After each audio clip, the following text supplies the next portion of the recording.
নমস্কার বন্ধুরা, সুস্বাগতম।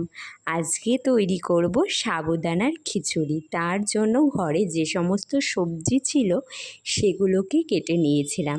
প্রথমে কড়াইতে সর্ষের তেল গরম করে তার মধ্যে দিয়েছিলাম সর্ষে ফোড়ন, তারপরে দিয়েছিলাম শুকনো লঙ্কা, তেজপাতা, কারি পাতা দিয়ে তারপরে সমস্ত সবজিগুলোকে দিয়ে নিয়েছিলাম। ঘরে যা যা সবজি থাকবে তোমরা সমস্ত কিছুই দিতে পারো। তার সঙ্গে আমি একটু এক্সট্রা সয়াবিনও অ্যাড করেছিলাম।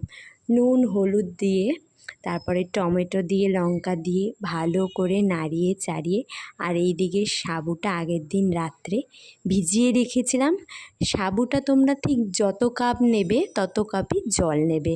তারপরে বাদাম, কিশমিশ আর লেবুর রস ছড়িয়ে দিয়ে তার উপরে একটু চিনি দিয়ে ভালোই হয়েছিল, কিন্তু বেশ খেতে সবার বেশ পছন্দ হয়েছিল বাড়িতে।